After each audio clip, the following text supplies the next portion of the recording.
Imagine having three near-death experiences in a decade and coming back and telling us about it.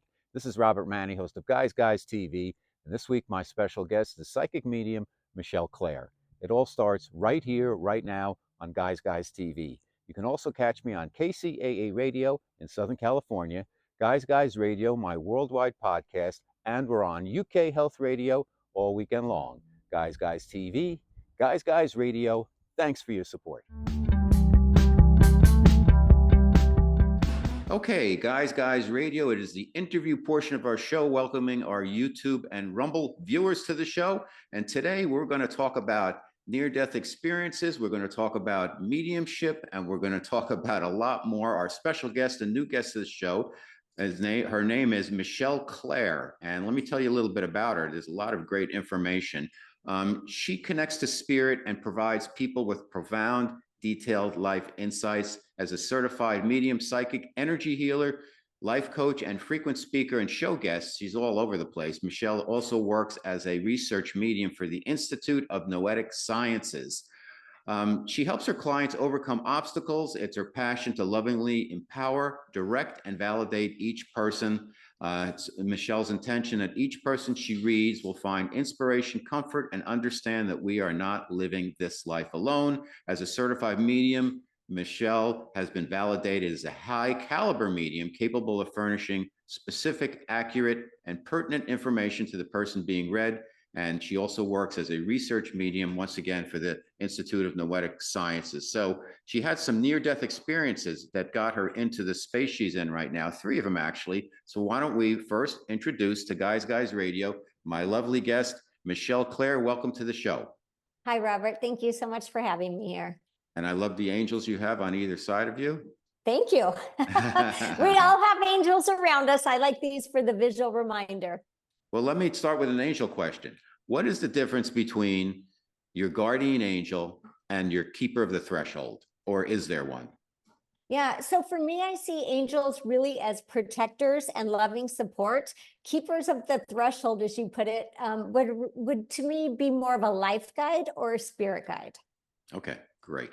So let's start with you. What was going on in your life, and you had 3 near-death experiences, and how did each one occur, and how did each one set you further on your path to the work you're doing now? Right, absolutely. So the first one occurred in April of 2000, and at that point I had been married a few years, no children or anything. But I was at the hospital that day because my sister-in-law was giving birth. So I was already there. I was talking to her RN, who happened to be my friend from high school. And we were in the hallway. And as I was talking to her, I had a massive seizure. And during this seizure, I have no memory of that. But what I do remember is all of a sudden I am in this beautiful realm where there is no time. It is blissful. There's unconditional love. And as I'm opening my eyes and feeling this, I notice that I'm laying with my head in my grandma's lap. And my grandma had passed away a couple years prior to this. And then I start to notice I'm in this beautiful white room where the walls almost appear to be alive, and every cell or molecule within them is radiating this light and love. And I am just in awe of this gorgeous, amazing space. And as I look up at my grandma, I notice that she looks like the youngest, healthiest version of her that I can remember. And as I'm looking at her, I notice that next to her is this angel. And this angel appears to be about 12 feet tall. And I immediately am really drawn into her presence. And I think, oh, I'm going to go I want to see her feather wings, because I was raised Catholic and we all know angels have feather wings. But as I moved my eyes to look at her wings, what I realized they were made of light. And it was beautiful, iridescent and translucent. It was a little bit like the Aurora Borealis, where they were moving in that way. And as I laid there just in this beautiful space, I remember thinking in my head to her, "What is your name?" And she said, "My name's Madeline. I'm one of your guardian angels." And I was quite surprised, because at that point in my life, I knew nothing about telepathic communication. So I didn't know that she was able to read, my thoughts or my minds. And as I was just laying in this space, I was completely soaking it up. There was nothing I was worried about. I had literally never felt more loved in my life. It was just like every molecule there, everything is radiating this love. So the next thing I know, I hear someone yelling, code, code. And I had quit breathing during this seizure and I was already in the hospital. So they were calling the code team and I was shoved back in my body. And when I came back in my body, it felt extremely dense and heavy. I remember my arm felt like it weighed 500 pounds. And it was just almost like dropping out of a 10-story building, thump back in. And it was really a little bit shocking, actually, to go from such a beautiful, loving, light space where you feel like you weigh about as much as a feather to feeling like you weigh 5,000 pounds. Now, what caused the seizure? They never figured it out. And I've never had one before and I've never had one since. Okay, so after that, how long was it until you had your second near-death experience? And what were your thoughts and what were your feelings after having this incredible experience? Right. So I did not know the term near death experience. I knew I had an experience, but I had no idea that's what it would be called. It took me about 2 weeks to be able to share it with anyone. It was more real and more profound than my daily life. I will tell you that without a doubt. But I didn't know how to share this. And I also, a lot of people who've had near death experiences will say, we have a hard time finding the language to describe what we're really connecting with. And so it took me a few weeks. I shared it with my mom. My mom was, interested in it and just trying to understand what it was, but she also didn't know anything about near death experience. So basically, after this first one, I go back to my regular life. And I know I've had this amazing experience. There's nothing for me to do with it. Okay, so how long did it take when the second one? What happened with the second near-death experience? And was it different? I mean, were you familiar? I was like, oh, I'm here again, and maybe I want to stay this time. Or what happened? Yeah, so the second one happens in May of 2006, so about 6 years later. Okay. At that point in time, I have 3 children. I have a 5-year-old, a 2.5, and my son was only 6 weeks old. After I had him in April, I had a lot of complications, and then I was in the hospital about 4 out of the 6 following weeks. So the doctor said, we need to do a D&C, which is a procedure where they clear out the uterus, outpatient, 45 minutes. It was going to be the game changer. I was going to be able to go home. So the night before, I had this pit in my stomach, and I absolutely knew I should not go through with this. But they really gave me this quick, easy out that sounded great. Mm-hmm. So the next morning, I went in, talked to the anesthesiologist and the doctor. They assured me it would be fine. I had had anesthesia before, and whenever I've had it, it's just a blank space. There's not a dream, there's not a memory, there's nothing. Right. So I go in, I remember counting backwards for the anesthesiologist. And the next thing I know, I am on the gurney in the operating room, and my 102-pound white German Shepherd, who had passed a couple years prior to this, walks into the operating room, lays her head on the gurney, looks at me. This is how she always was in life too, kind of like check me, make sure I'm doing okay. She's like, what are you doing here, right? Yeah, and we are gone. And we are on this phenomenal beach, which has colors that we do not have here on Earth, emotions, sounds, smells, and everything on this beach, every drop of water in the ocean, every flower, everything is radiating, once again, this unconditional light and love. Okay. And I'm in this timeless space with her. I'm looking at her. Looks like she's about 2 years old, young, healthy, vibrant. We are telepathically communicating. She's happy that I'm there. I'm thrilled to be there. And we are running on this beach. And so after a while, what I notice is there was only the present moment. It was each step and each breath. And in that, I also realized we weren't getting hot or tired or thirsty. And the sand we were running on felt like clouds. And so one of the funny things about this near-death experience is that, like, human Michelle actually hates to run. And I tell my friends, if you see me running, call 911. But here I am in this heavenly realm, running on the beach with my dog and enjoying every moment of it. As I'm on the beach with her, I can feel my son, who was 6 weeks old and at home with my mom, energetically calling to me. And I go to him.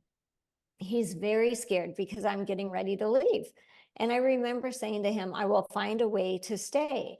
And the next thing I knew, I was praying because I didn't know what else to do. So I start praying and I start saying, it's not my time. I need help. My kids still need me. And at that moment, I'm transported back into the operating room. Jesus comes in, and Jesus comes in very much feeling like my best friend. Hey, I'm here to help you. What do you need? And the next thing I know, the operating room lights up with this beautiful white goldenish light. And then I'm waking up in post-op. So my 45-minute procedure turned into a 3.5-hour emergency surgery because the doctor had ruptured my uterus in 2 places and missed my artery by a millimeter, literally 1 millimeter. Okay, so you're back, and wow, what a story. My special guest, Michelle Clare, psychic medium and near-death experiencer 3 times over. We're talking about the second experience right now. So, okay, how did you feel after the second one? It's like, wow, is that it? I mean, is this something? Is there a message for me that I need to know? Is something there for me? Is this something I signed up for? How did you feel, Michelle? Yeah. So afterwards, once again, I knew I had an experience. I didn't know it was a near-death experience. It was extremely vivid. I felt so much gratitude that I was able to come back and raise my kids because I knew it was close, even though I didn't know all of the details yet. And so in that moment, I come back. It takes me 4 months to get back to functioning at 80% level because my body had just been through the ringer at this point. When they ruptured the uterus, the infection went into my body. I was in the hospital longer. So I come back and I really just go into survival mode. I'm a mom trying to heal with 3 young kids. And what were you doing, quote unquote, professionally? Were you a mom, or were you working and at the Yeah, I same was a time, or what? stay-at-home mom. I was a Okay, stay-at-home mom. okay, great. So Yeah. now, what happens leading up to the third experience, and what happens there? Okay, so in the third experience, for people who like numbers, that one happened on 11/1/11. So there's a Okay, lot of ones there, November 1st, so 5 years, 2011. 5 years later. 5 years later, and I am climbing up a ladder. So in my house, my kids at this point are 5, 8, and 10, and I have 14-foot ceilings in my house. So about 12 feet off the ground. I have battery operated candles, and I was climbing up this ladder to change the batteries in them. And I said to my younger 2 who were home, as soon as I get done here, we're going to go get your sister from school. So I climb up this ladder, I get towards the top, and I feel it start to shift. And I immediately thought, this is going to hurt. I knew it was going over. And in that moment, I am ripped out of my body, not in a painful way, but in a very fast way. I am turned around. I am facing my body in the ladder, suspended in the air, like a freeze frame in a movie. And I'm standing with these 3 people that I had never met, but they feel like family, friends. They feel like they know me very well. There's an Asian man, an Egyptian woman, and a Hawaiian man. And they said to me, they said, what would you like to do? Would you like to stay or would you like to go? And I was trying to process how I had forever to decide what I would like to do when I knew my body was going to hit the floor in less than a second. But there was no rush. Once again, I'm in this timeless space with this unconditional love. So as I'm standing there, I see another angel come in, and this angel's dressed in red and gold. And as this angel comes in, I know immediately this angel is here to either take me home to that heavenly realm or to shift something so that I could stay.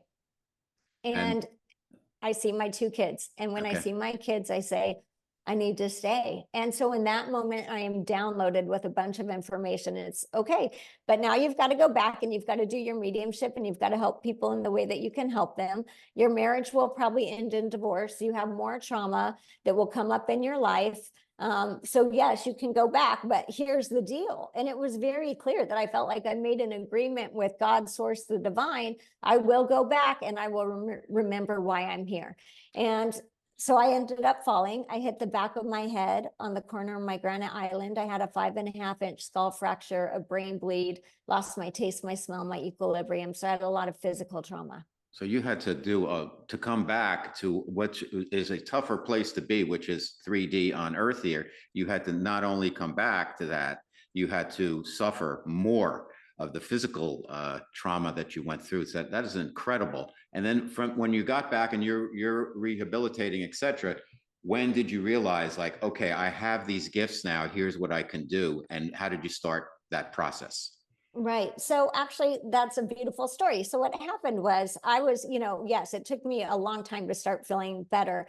I was probably in the hospital at least 10 days, I think around 10 days. But When I get home, my younger son, who was 5 years old, was feeling very depressed because he had tried to call 911 and his call had not gone through, and my 8-year-old daughter's call had gone through.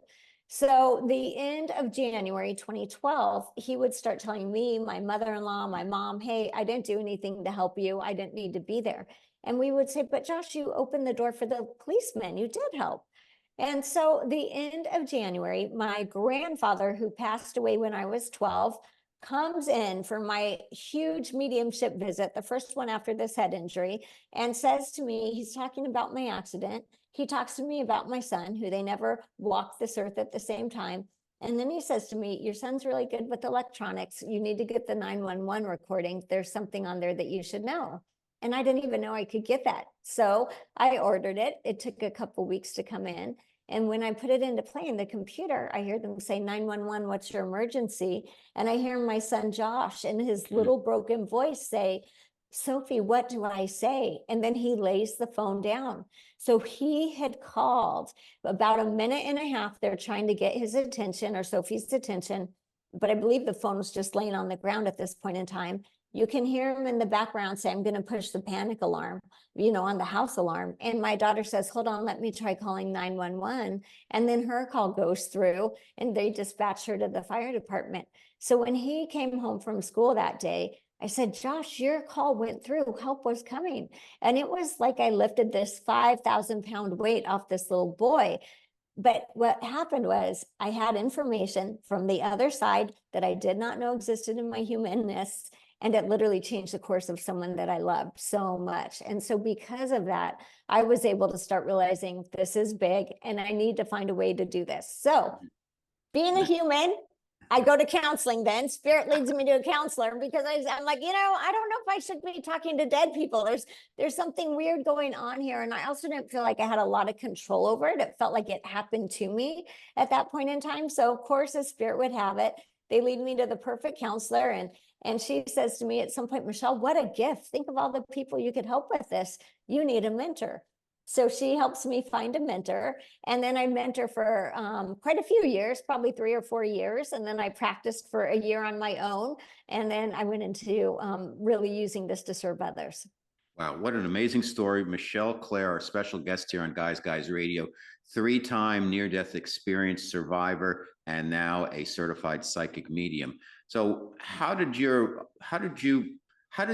that experience relate to how you see the world now? Do you see how is life different for you in terms of what you see about humanity, what the planet's going through now, everything that's happening? How do you see that now versus how you might have seen life before?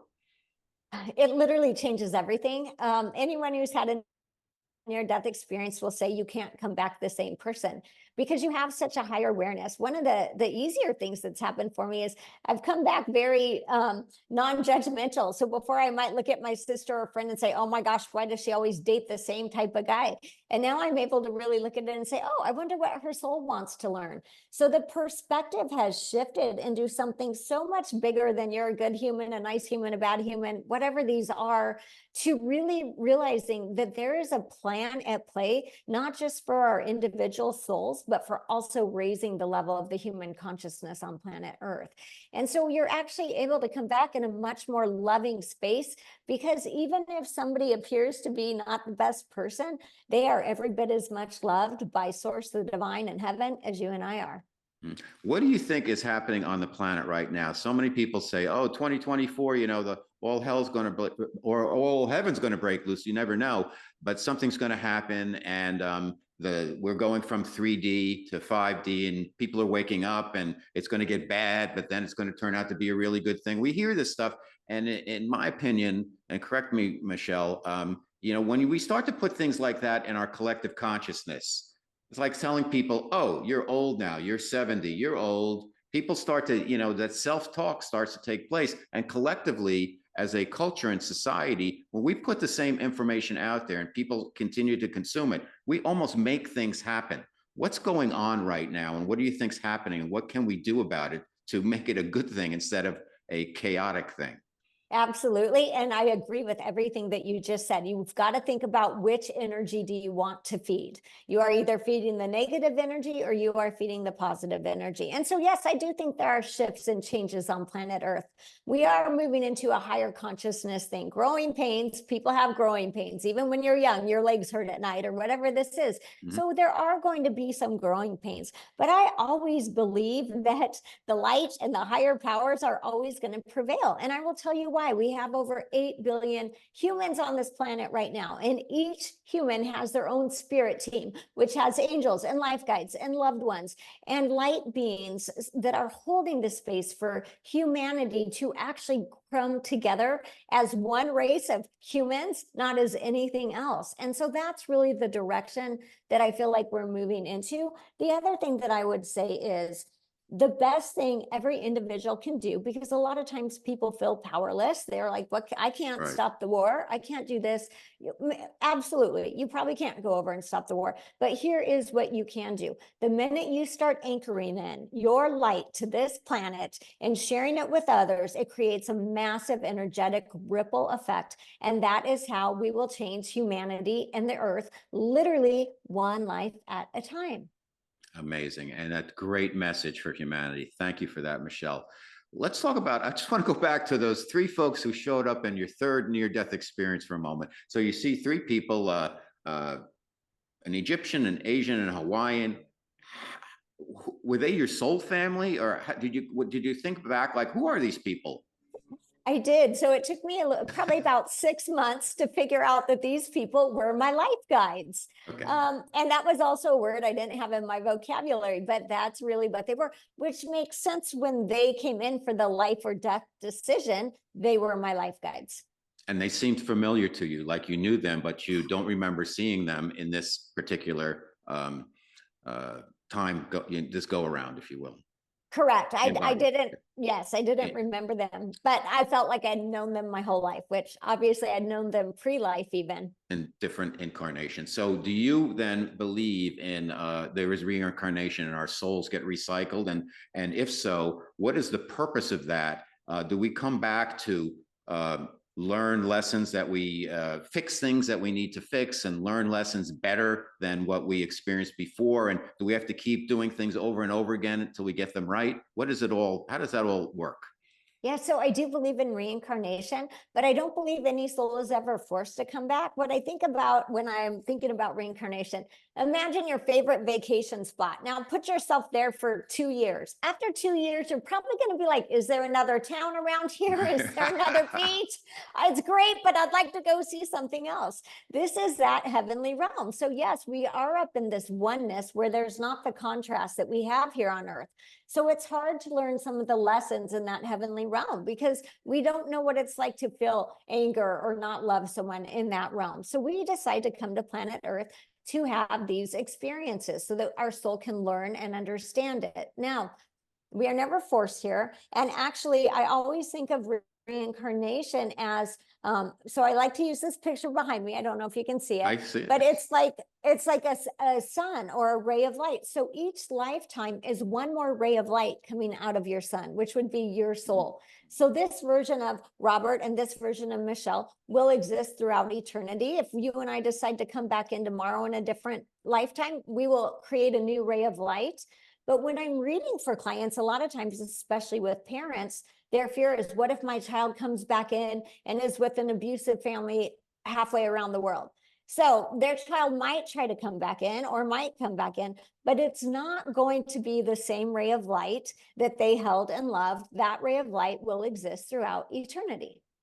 So can you come back then in the past, as well as come back in the future, and also come back someplace else, like off planet, another universe, whatever? And because a lot of people think that, oh, they die, then they come right back here. And then from what I've learned from speaking to people with your gift is that it's not that everybody immediately comes back here right away. It's more rare than it is frequent, and that you don't have to come back all the time, and you could go to other places or not go anywhere.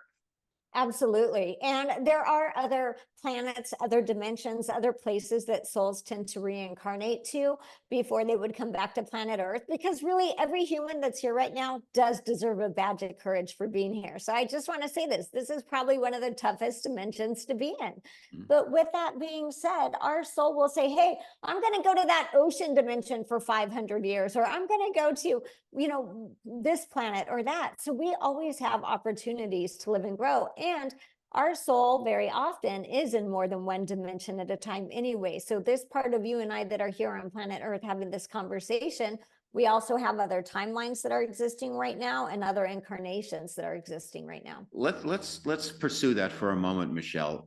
Some people say that with humanity's ascension that's happening now and will continue with a kind of the Great Awakening, that some people are not going to want to go along with it. They like things the way they are, things the way they were, and they may just leave the planet, if you will, or just have to experience what may be unpleasant, versus other people that may say, I want to go along with this. I want to raise my vibration. I want to see what I want to be there for the better world. What are your thoughts on that? I know I help me out in terms of how I articulated that, but my understanding is there could be a split in timelines, and some people, even friends, may, they like it the way it is. It's like politics. Not everybody agrees. And other people say, I want it. I want the new world. I want the better world. And they'll get their choice there.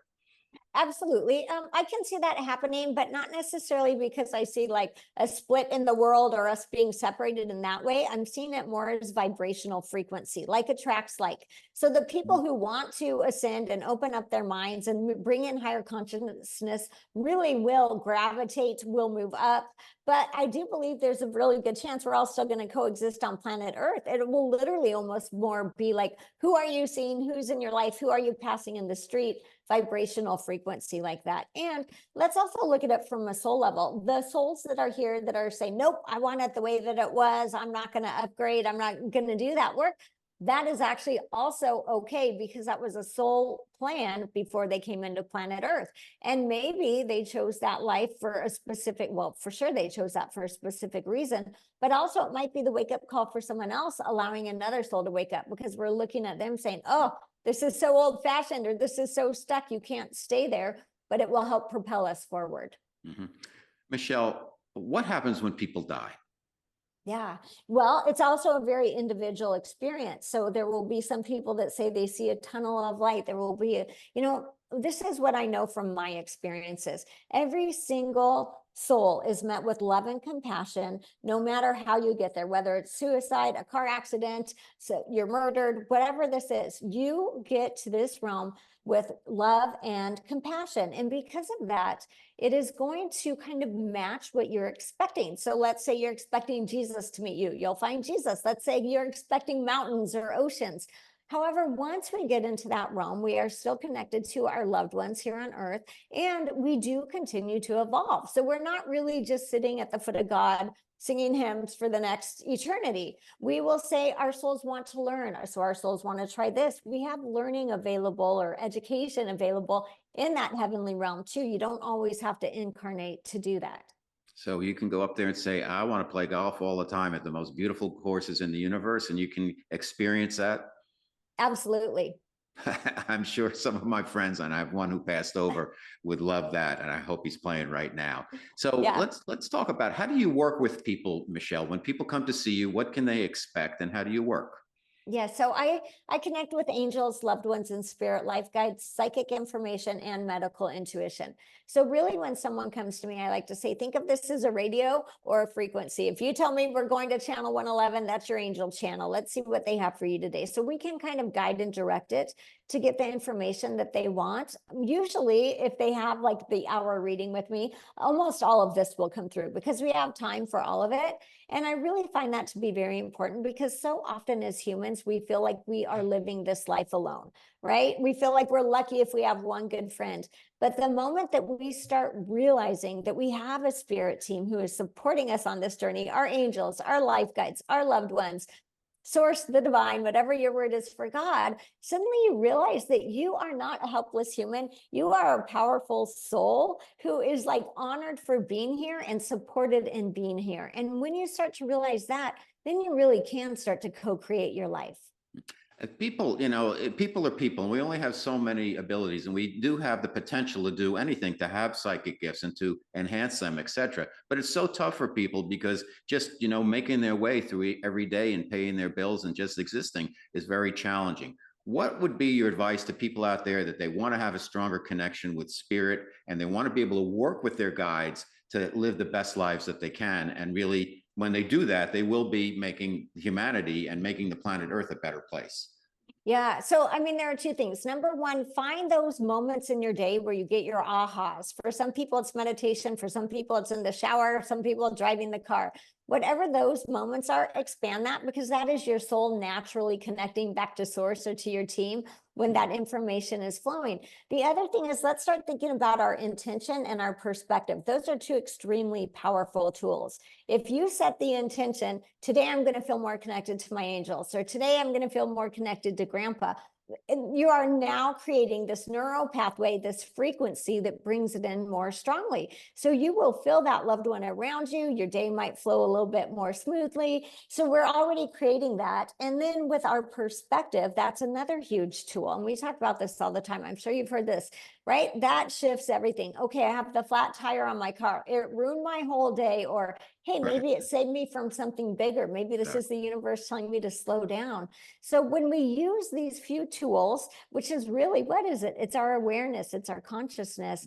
Those start to shift not just our hour, our day, our week, but they shift your life when they are done with consistency. And as far as connecting to your angels, your loved ones, your life guides, it's not a gift for a select few. Everyone has this ability. It is connected to your soul because that is our natural communication device to the higher realms.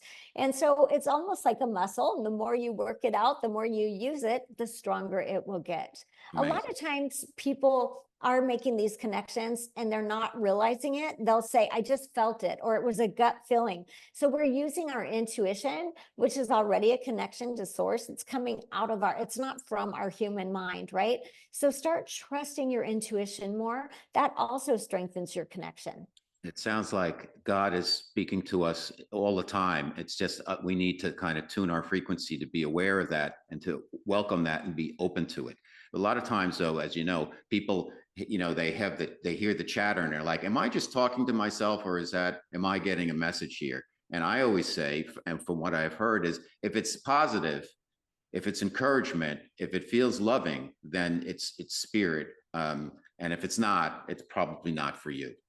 I agree with that. And I would add one more thing to that. Sometimes, like if we're driving down the street and we're thinking, oh, I've got to get to the grocery store. And then all of a sudden it's like, oh, I've got to call my friend. Like it just comes in out of nowhere. That is also usually a spirit driven message because it's not on the same track that our mind was on. And so I would say follow those messages. Yes. And God, source, the divine, your team is not going to whisper anything to you except love and light and encouragement. And so if you're hearing a negative thought, that's probably your mind. That is not really source. And with that being said, you are absolutely correct.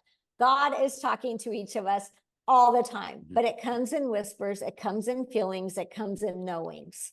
And it could be nature, the breeze, the happiness you get when you feel the sun on your face, or whatever it is. There's a lot of different ways that God speaks with us. So, Michelle Clare, you have offered me the gift of being able to give a demonstration of how you work by a kind of a little mini reading of your Guys Guy, Robert Manni, here on Guys Radio. So I'm open for it. If you're open for it, if you need to take a moment to set yourself for that, let's do it. Yeah. Okay. Well, as soon as you mentioned your friend, I felt your friend come in. So I need to acknowledge him being here because also He is really like, so I want to tell you, he feels like the clown type energy. So he's very fun.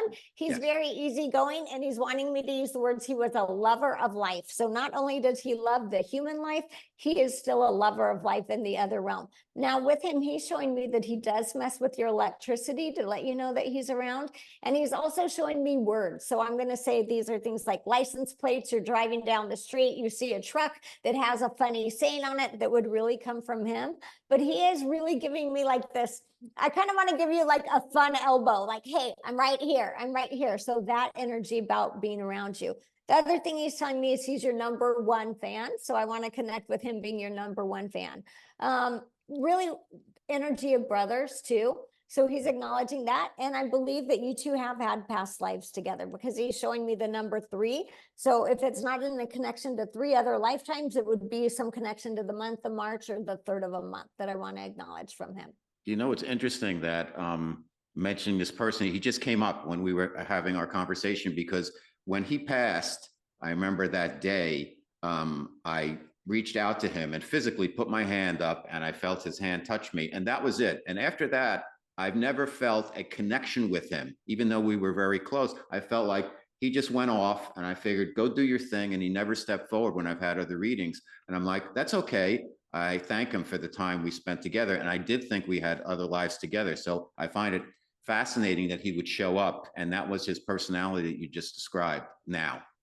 Yeah. And so please just know that he is around you so much. The other thing that he's giving me, and this is more of a psychic thing, 2 thumbs up for your future. So keep doing what you're doing. I feel like it continues to spread and grow in bigger ways than you can even imagine, is what he's wanting me to say. So also with that too, I need to tap into your angels for a minute, because I just want you to know that their love and guidance is around you all of the time. So don't forget to talk to them, because they are supportive. They're showing me too, and I don't know if this is what you're feeling right now. Like I feel like I'm climbing stairs, like one step leads to the next step to the next step, right?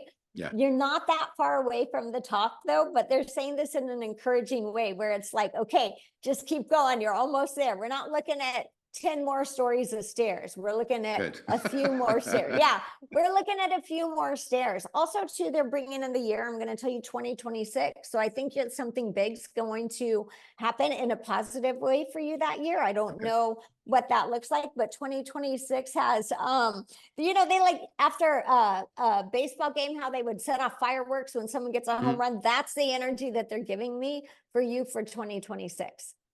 Amazing. How about anybody else family-wise who has passed over? So mom's already transitioned, correct? Yes, recently. Yeah, because that's the first female energy that I feel. And when I feel them come in above me, it's like mom and dad, friends, peers. Below me would be children. But mom just comes in. So mom comes in, she gives me the number 1 around you. So I don't know if you're her first, oldest, only boy, if you are the one that's closest to her, but that's usually what the number 1 signifies for me. There also could be a connection to the month of January, but because she's showing me the number 1s, be aware of seeing 1111, 111. These are going to be connections with your mom when you're seeing this. So she tells me she had a decline. So she didn't just go unexpectedly. I'm feeling like a transitional phase. Right. And she's just making me feel very challenged and exhausted with it. Now, this is not how she's feeling in spirit world. She's just describing to me what it looked like, where it's just like this. And she's saying she was very, very frustrated because she wasn't able to do the things that she loved. So your mom has a beautiful caretaking energy about her, where I feel like she really was everyone's best friend, wanted to help people, wanted to take care of them.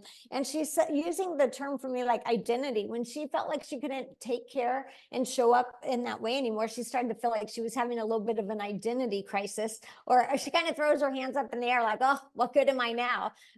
Because that was part of who she really was in her human form. Now with your mom, easy sign for you is going to be butterflies whenever you see butterflies, but she's also showing me a peacock. So I doubt you're probably going to see a peacock in your front yard, but if she could pull that off, you better send me a picture of that.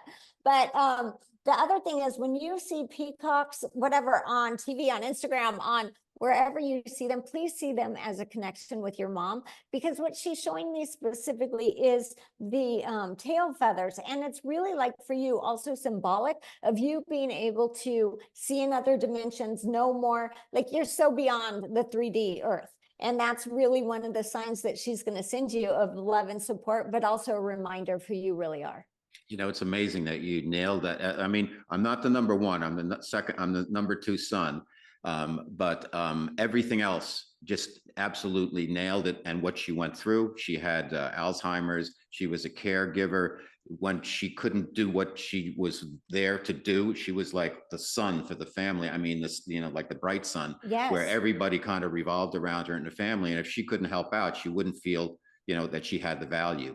I did feel though that when she passed, when she crossed over, that she understood that she didn't understand me really, what I was all about. Did you get any of that? Yeah, because I think that's what the peacock is symbolizing, because Okay. now she's seeing you as you have this whole, all of these eyes, right? Like the peacock feathers, how they look like eyes on there. And Mhm. so your mom is now really able to see that you have such a greater vision than she was able to comprehend. And so that's one of her ways, not just of sending you the peacock to remind you of who you are, but it's almost like her validating who you are is what she wants me to say. Mhm. She gave me that word validating very strong. She is now wanting to validate who you are and your perspective in this world and the shift and the beauty that it is bringing in.